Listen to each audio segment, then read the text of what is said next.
चलिए यहाँ पे जो है हम लोग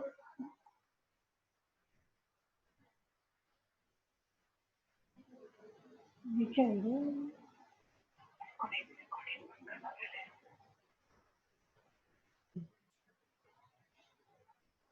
ठीक है। हम जो है पेपर 2 में लाप्लास रूपांतर, जो कि आपका कौन सा है, यूनिट 5, ठीक है, यूनिट 5 जो है उसमें कर रहे हैं। तो लास्ट जो है लेक्चर में मैंने आपको जो है कौन सा सेकंड शिफ्टिंग प्रॉपर्टी बताया था, ठीक है। फिर से हम लोग पहले रिपीट करते हैं और उसके बाद हम लोग आगे बढ़ते हैं। चलिए, सेकंड शिफ्टिंग प्रॉपर्टी क्या थी, बोलते हैं कि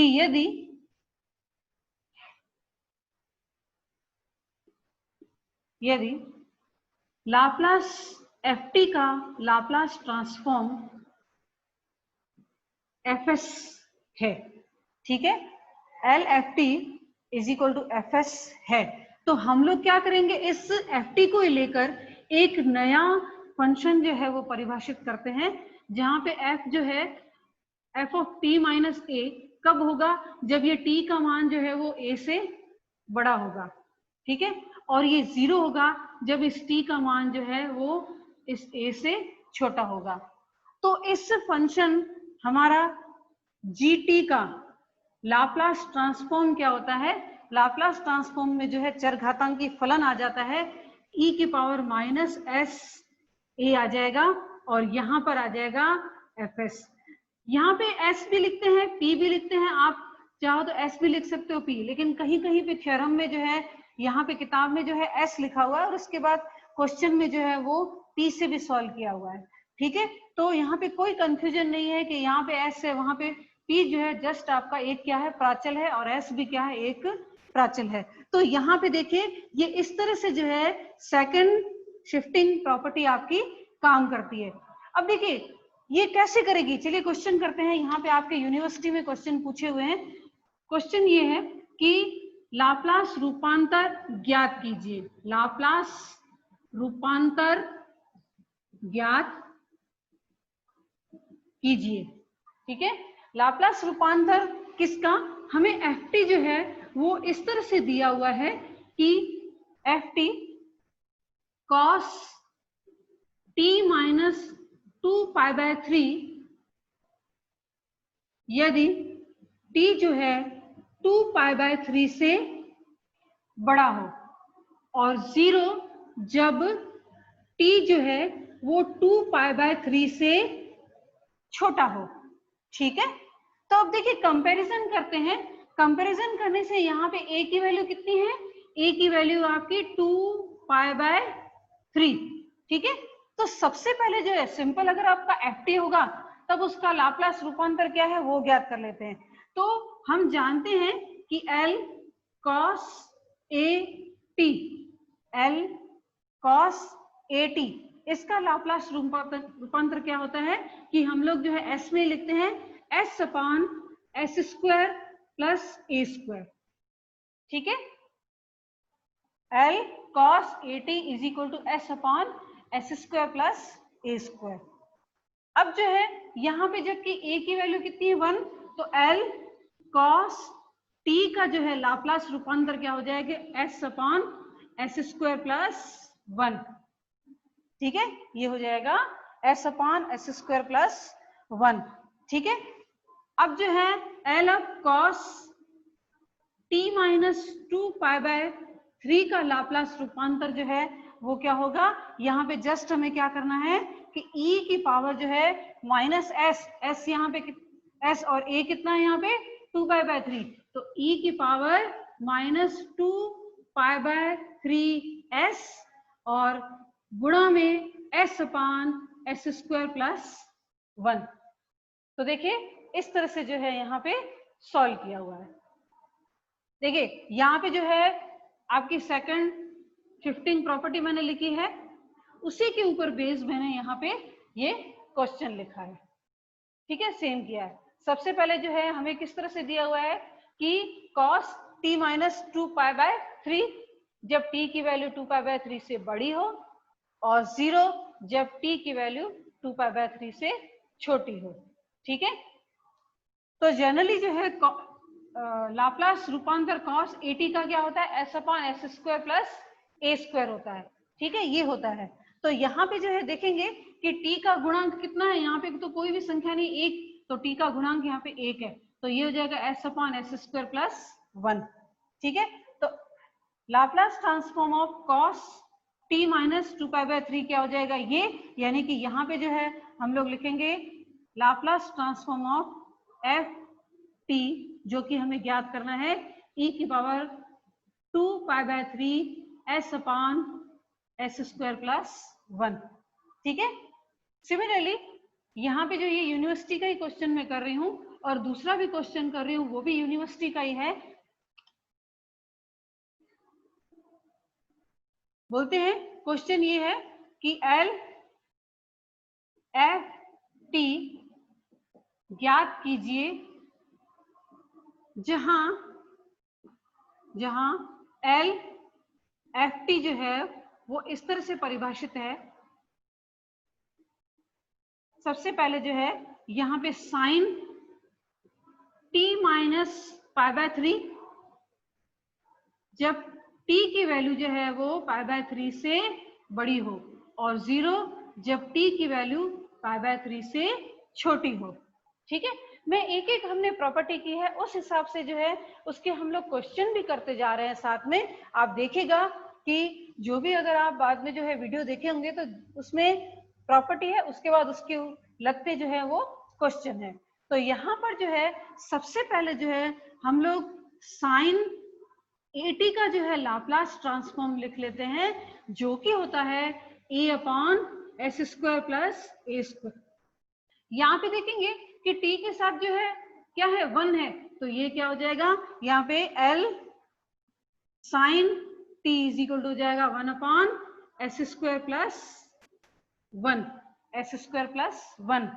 तो हमारा जो ft है, हमारा जो ft है उसका जो है लाप्लास ट्रांसफॉर्म क्या होगा, L F T is equal to आ जाएगा यहाँ पर e की पावर माइनस, चलिए a की वैल्यू कितनी है यहाँ पे, t माइनस a, तो a की वैल्यू कितनी है π/3s, और ये हो जाएगा 1 अपॉन एस स्क्वायर प्लस 1। ठीक है, 1 अपॉन एस स्क्वायर प्लस 1। तो यहाँ पे ये है आपके लाप्लास ट्रांसफॉर्म। देखिए इस तरह के फलनों का। अब ये क्वेश्चन जो है बस इसी तरह से होंगे, सिंपली है, कुछ ज्यादा डिफिकल्ट नहीं है। देखिए जस्ट आपको क्या करना है, यहाँ पे दोनों में ये फॉर्मूले याद रखने हैं, ये दोनों फॉर्मूले याद रखने हैं, और आपको जो है यहाँ पे उसका आंसर देना है। साथ में क्या है, एक चरघातांकी फलन आ रहा है, इससे ज्यादा कुछ भी नहीं आ रहा। ठीक है, क्या आ रहा है, चरघातांकी फलन आ रहा है। तो ये है लाप्लास रूपांतर के जो सेकंड शिफ्टिंग थ्योरम है उसके एग्जाम्पल। ठीक है, अब जो है हम लोग नेक्स्ट आगे करते हैं। एक जो है लाप्लास रूपांतर बताते हुए साइन रूट टी का। चलिए उससे पहले जो है मैं आपको रिमाइंड करा लेती हूँ कि x की पावर n का लाप्लास रूपांतर क्या होता है, यहाँ पे n फैक्टोरियल अपॉन, यहाँ पे लिख सकते हैं s की पावर n+1 या p की पावर n+1, यानी कि गामा ये क्या हो जाएगा n+1 और s की पावर n+1। ठीक है, ये आपको याद होगा, ये मैंने आपको बताया था, बाकायदा मैंने आपको जो है इंटीग्रेशन से सॉल्व करके बताया है कि ये किस तरह से होगा।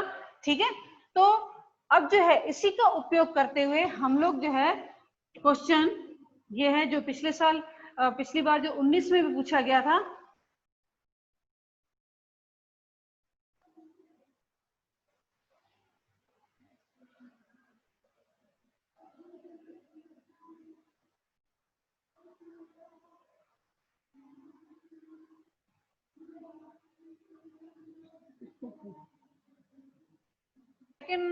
शिफ्टिंग प्रॉपर्टी समझ में आई आपको कैसे करनी है,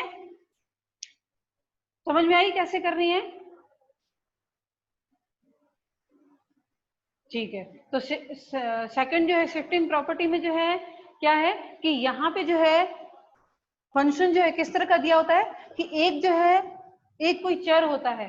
ठीक है, जैसे पहले जो है वो a था यहाँ पे, लेकिन यहाँ पे 2π/3 है। ठीक है, तो एक चर होता है, एक अचर होता है, तो उस अचर के जो इस तरफ या अचर के इस तरफ हमारे फलन का मान जो है अलग अलग होता है। ठीक है, ऐसे पॉसिबिलिटी है ना, ऐसे फंक्शन हो सकते हैं। जब t का मान जो है 2π/3 से जो है बड़ा हो तब उसकी वैल्यू क्या होगी, इस फलन की वैल्यू क्या होगी, cos t - 2π/3। और जब जो है t का मान जो है 2π/3 से जो है छोटा होगा तब जो है वैल्यू क्या होगी, 0। तो इस तरह के जो फलन होते हैं उनका लाप्लास ट्रांसफॉर्म जो है हम लोग किस तरह से ज्ञात कर सकते हैं। तो उसका मेथड ये है कि सबसे पहले जो है हमारा फलन कौन सा यहाँ पे दिया हुआ, cos। तो cos 80 का जो है हम लोग लाप्लास रूपांतर जो है ज्ञात कर लेंगे, जो कि कौन सा होगा, s/s² और प्लस a²। ठीक है, यहाँ पे क्या है, t का गुणांक यहाँ पे क्या है, t के यहाँ पे कुछ भी नहीं है, कितना है, 1 है। तो ये cos t हो जाएगा, cos t का लाप्लास रूपांतर क्या होगा, s/s² प्लस 1। ठीक है, s/s² प्लस 1। अब जो है हमें क्या करना है, हमारा फलन ft का जो है लाप्लास रूपांतर ज्ञात करना है, जो कि यहाँ पे जो है हम लोग लिख सकते हैं कि cos t - 2π/3। तो ये सिर्फ आपको क्या करना है कि यहाँ पे इसके साथ ये जो है ना, इसके साथ एक चरघातांकी फलन जो है साथ में गुणा करना है और उसके ऊपर पावर क्या होगी, -2π/3s। पावर कितनी होगी, -2π/3s। ठीक है, तो हमारे फंक्शन ft का जो है लाप्लास रूपांतर क्या हो जाएगा, e की पावर -2π/3s/s² प्लस 1। ठीक है, ये हो जाएगा लाप्लास रूपांतर इसका। बहुत ही सरल है, ज्यादा कुछ डिफिकल्ट नहीं है। ठीक है, फिर भी मैं जो है आपको बाद में बताऊंगी और जो है आप वीडियो भी बाद में देख सकते हैं कि किस तरह से किया हुआ है, फिर से समझ सकते हैं। चलिए आगे बढ़ते हैं। यहाँ पे क्वेश्चन ये है जो कि आपको 10, 12 और 19 में जो है पूछे गए हैं। ठीक है, ये वाला क्वेश्चन जो है 14 में पूछा गया था। इससे पहले वाला जो साइन वाला क्वेश्चन है 2017 का क्वेश्चन है आपका। ठीक है, सारे यूनिवर्सिटी के कर रही हूं मैं। साइन √t का लाप्लास रूपांतर ज्ञात कीजिए। ठीक है, साइन, फिर से बोलती हूँ, साइन √t का लाप्लास रूपांतर ज्ञात कीजिए। ठीक है, सबसे पहले जो है साइन थीटा, जनरली जो है साइन थीटा की वैल्यू क्या होती है, theta minus theta cube upon √3 plus theta की पावर 5/5 फैक्टोरियल, थीटा की पावर 7/7 फैक्टोरियल। ये जो है इसका प्रसार होता है, आप जानते हैं साइन थीटा का प्रसार ये होता है कि theta minus theta cube upon √3, theta की पावर 5/5 फैक्टोरियल माइनस थीटा की पावर 7/7 फैक्टोरियल।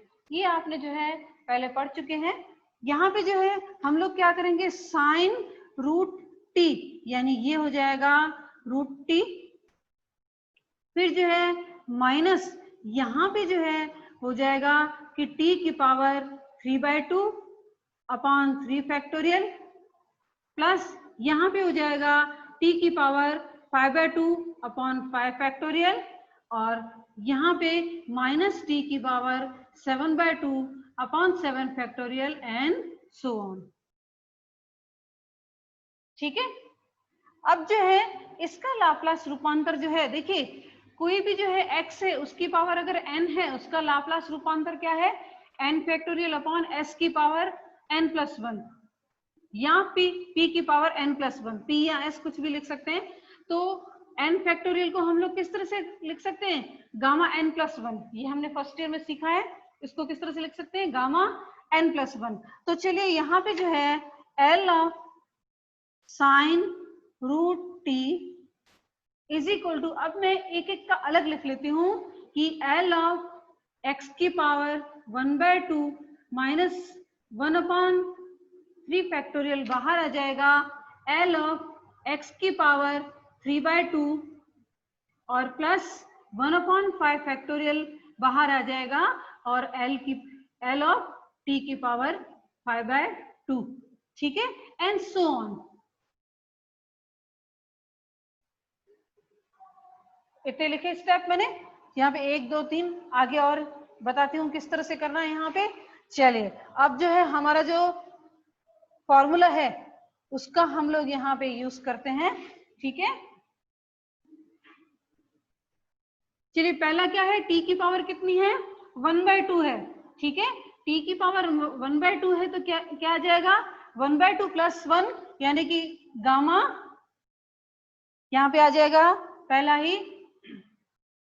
गामा 3/2, पहला ही क्या हो जाएगा गामा 3/2, और साथ में जो है नीचे भी क्या आ जाएगा, यहाँ पे s की पावर कितनी आ जाएगी 3/2, ठीक है। फिर जो है नेक्स्ट है -1/3 फैक्टोरियल है, ठीक है, और t की पावर कितनी है 3/2, तो 3/2 + 1 कितना हो जाएगा गामा 5/2, और यहाँ पे आ जाएगा s की पावर 5/2, और फिर जो है +1/5 फैक्टोरियल, और गामा यहाँ पे आ जाएगा 7/2, और यहाँ पे s की पावर 7/2 एंड सो ऑन, ठीक है। इज इक्वल टू, चलिए अब गामा जो है n+1, इसको किस तरह से लिख सकते हैं, याद है आपको, मैं यहाँ पे लिखती हूँ और उसके बाद हम लोग आगे बढ़ते हैं कि गामा n+1 अगर होता है तो उसको लिख सकते हैं कि n गामा n, ठीक है, n गामा n के तरीके से हम लोग लिख सकते हैं। तो यहाँ पे जो है ये हो जाएगा कि 1/2 गामा 1/2 और s की पावर 3/2 -1/3 फैक्टोरियल गम, ये हो जाएगा यहाँ पे पहले 3/2, फिर हो जाएगा यहाँ पे 1/2, और फिर हो जाएगा गामा 1/2 अपॉन s की पावर 5/2, ठीक है। और नेक्स्ट जो है, नेक्स्ट और लिखती हूँ मैं यहाँ पे कि +1/5 फैक्टोरियल तो है ही, ये हो जाएगा 7/2 5/2 3/2, ठीक है, सारे जो है गुणा में, और 1/2 और गामा 1/2 अपॉन s की पावर 7/2 एंड सो ऑन, ठीक है। अब जो है जस्ट हम लोग सिंप्लीफिकेशन कर रहे हैं यहाँ पे, और कुछ नहीं कर रहे हैं। चलिए सब में देखते हैं कि यहाँ पे जो है एक टर्म कौन सा, गामा हाफ जो है वो बाहर निकल रहा है, और s की पावर 3/2 जो है वो बाहर निकल रहा है। तो सबसे पहले जो है मैं क्या करूंगी, गामा 1/2 को बाहर ले रही हूँ और s की पावर 3/2 को बाहर ले रही हूँ। जब ये ले लिया तो ये 1/2 -1/3 फैक्टोरियल, और ये यहाँ पे 3/2 और 1/2, ठीक है, और 1/s की पावर कितनी हो जाएगी यहाँ पे,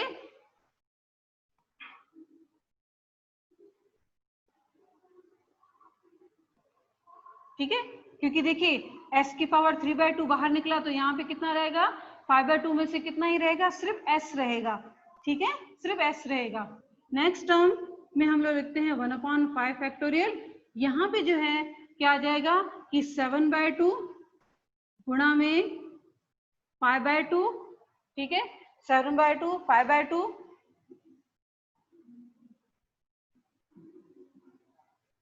फिर 3/2 और 1/2, और साथ में जो है इसके s में यहाँ पे जो है गुणा में क्या आ जाएगा s², ये आ जाएगा यहाँ पे s², ठीक है, and so on, bracket close.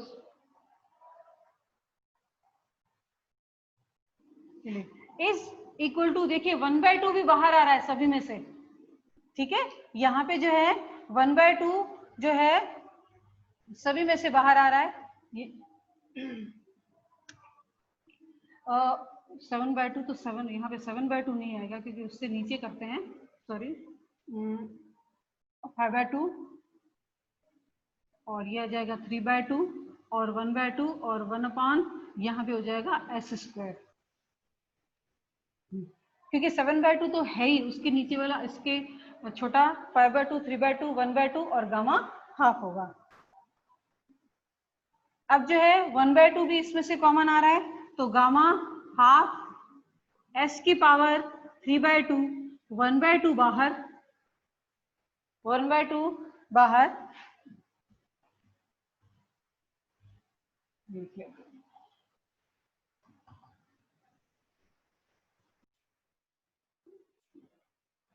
यहां से जो है अच्छी तरह से दिख नहीं रहा है अब, इज इक्वल टू गामा 1/2 तो बाहर है ही और s की पावर 3/2 भी बाहर है ही। अब क्या करेंगे, 1/2 को भी बाहर ले रहे हैं, ठीक है, 1/2 को भी बाहर ले रहे हैं, तो यहाँ पे क्या आ जाएगा 1 माइनस, यहाँ पे हो जाएगा 1/2 स्क्वायर, देखेगा कि देखिए यहाँ पे 3 कैंसिल हो जाएगा, ठीक है, तो 1/2 एक बाहर आ गया, तो सिर्फ यहाँ पे भी 2 रहेगा, यहाँ पे भी 2 रहेगा, तो ये हो जाएगा 2 स्क्वायर और 1/s तो है ही, और यहाँ पे 1/1 फैक्टोरियल भी मैं लिख लेती हूँ। फिर जो है उसके बाद वाला टर्म, देखिए मैं इस वजह से बहुत अच्छी तरह से लिख रही हूँ कि जैसे आपको पता चले कि किस तरह से जो है एक एक टर्म हमने बाहर निकाला है और कर रहे हैं। अब जो है नेक्स्ट टर्म में देखेंगे कि यहाँ पे जो है 5 और 3 तो चले जाएंगे, ठीक है, और 1/2 एक गया, तो यहाँ पे जो है क्या आ जाएगा कि सबसे पहले प्लस 1/2 की पावर जो है वो 4 आ जाएगी और 1/s स्क्वायर आ जाएगा इस पद में से, ठीक है, इस पद में को सॉल्व कर रही हूँ। और यहाँ पे जो है फिर से जो है हम लोग क्या करेंगे कि 2 एक और एक्स्ट्रा आएगा, तो यहाँ पे हम लोग 1/2 फैक्टोरियल लिख लेते हैं, ठीक है, 1/2 फैक्टोरियल। अब देखेंगे कि ये हो गया, तो नेक्स्ट टर्म आप देख सकते हो कि कौन सा आएगा, यहाँ पे 2 की पावर 6 आ जाएगा, यहाँ पे s क्यूब आ जाएगा और यहाँ पे 1/3 फैक्टोरियल आ जाएगा। जो मैंने पद जो है यहाँ पे नहीं लिखा है, अगर रेगुलर क्लास में पढ़ते तो मैं जरूर लिखती वहां पे, क्योंकि आपको दिखाई नहीं देगा, कैमरा वहां तक नहीं जा रहा है, आपको दिखाई नहीं देगा, तो ये चलिए अब इसको और अच्छी तरह से सिंप्लीफाई कर लेती हूँ। सबसे पहले जो है गामा हाफ की वैल्यू कितनी होती है, √π, और ये हो जाएगा s की पावर 3/2 और 2 को मैं यहाँ पे लिख लेती हूँ, और ये होगा 1, ठीक है, ये हो जाएगा यहाँ पे 1, और यहाँ पर 1/2 का स्क्वायर और साथ में गुणा में s और नीचे लिखती हूँ यहाँ पे 1 फैक्टोरियल। देखिए अब इसको मैं बना के लिख रही हूँ, और फिर जो है नेक्स्ट टर्म में मैं क्या लिखती हूँ कि 1/2 का स्क्वायर तो है ही, यहाँ पे s तो है ही, उसका स्क्वायर लिख रही हूँ और नीचे लिखती हूँ 2 फैक्टोरियल, ठीक है, और नेक्स्ट टर्म को मैं क्या करती हूँ कि 1/2 का स्क्वायर और साथ में s तो है ही, उसका जो है इसके साथ अपॉन में, ठीक है, अपॉन में 1/s, 1/s का यहाँ पे क्यूब और अपॉन 3 फैक्टोरियल, ठीक है, 2 का स्क्वायर इंटू s, 2 का स्क्वायर इंटू s, 2 का स्क्वायर इंटू s, अपॉन में आ रहा है, ठीक है, और माइनस प्लस, यहाँ पे माइनस और फिर से प्लस और n सो ऑन। तो देखिए किस तरह से मैंने एडजस्ट किया है, किस तरह से एडजस्ट किया है, देखिए इस तरह से e की पावर x होता है 1 plus x upon 1 factorial, x square upon 2 factorial, x cube upon 3 factorial. लेकिन यहाँ पे जो है एक में नेगेटिव आ रहा है, यहाँ पे पॉजिटिव आ रहा है, नेगेटिव आ रहा है, तो हम लोग क्या करेंगे कि e की पावर जो अगर -x लिखते हैं, e की पावर -x लिखते हैं, तो वो क्या हो जाता है कि 1 माइनस x अपॉन 1 फैक्टोरियल और x square upon 2 factorial minus x cube upon 3 factorial आता है, ठीक है, ये आता है। तो अब जो है यहाँ पे क्या करेंगे कि ये पूरा जो है विस्तार न लिखकर, ये पूरा विस्तार न लिखकर, ये जो है आपके मैंने फॉर्मूला लिखे, मैंने बॉक्स में लिख रही हूँ मैं आपके, ये मैंने फॉर्मूला लिखा है, किसका, EX का लिखा है। अब जो है यहाँ पे इसको शॉर्ट में लिख देंगे हम लोग, गामा हाफ की वैल्यू जो है मैंने √π लिख दी है, इसको मैं लिखूंगी 1/2s और √π/s, यानी कि s की पावर जो 3/2 थी उसको मैंने s इंटू √s लिख दिया, और ये जो पूरा विस्तार था उसको मैं क्या लिखूंगी कि e की पावर -1/2 का square into s is equal to 1/2s root में π/s और e की पावर माइनस 1/4s, यानी जो है हमारा sine L of sine root T का लाप्लास रूपांतर 1/2s pi upon S e की पावर माइनस 1/4s होगा। ठीक है, 1/4s होगा।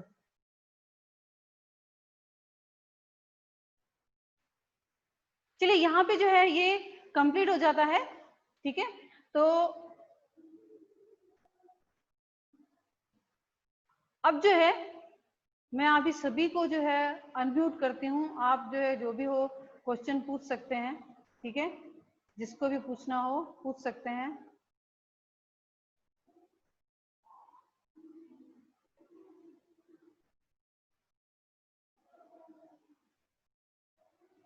चलिए, बहुत धीरे धीरे समझाया है और आप जो है आपको थोड़ी देर में आपको जो है भेजा जाएगा, YouTube लिंक भेजी जाएगी, तो आप जो है पढ़ सकते हो। हाँ बोलो कल्याण, किसी को कुछ पूछना है? नहीं मैडम। नरेश? Yes ma'am. हाँ, कुछ पूछना है? नहीं। इजी है ना, ज्यादा डिफिकल्ट नहीं है ये तो। नहीं। अक्षर भी बड़े बड़े लिख रही हूँ, कुछ प्रॉब्लम हो रही है देखने में? अरुण? समझ में आ गया। आप किताब लाए? समझ में आ रहा है, किताब लानी है। ये मैम ये ओप्पो A3 कौन है? ये पवन है, पवन। हाँ, नहीं, आज पवन से का नहीं है। पवन का नाम ओप्पो A37W। ये पवन का नाम है। हाँ, ये पवन है। आज हमारे बॉक्सिंग का पवन। रह गए। वो आ जाएगा नहीं। बॉक्सिंग मैडम बैंक गया है। अरुण समझ में आया? हाँ, समझ में आ गया। इजी था। आप एक बार जरूर, फिर वीडियो भी फिर से आपको मिल जाएगा, तो आप देख लेना, फिर से लिंक मिल जाएगा। और धीरे धीरे मैडम बोल रही भेरूलाल अभी आया है। हूँ, कोशिश कर रही हूँ कि स्पष्ट बोलूं, कि आप जब दूसरी बार देखो तो आपको बहुत अच्छी तरह से समझ में आए।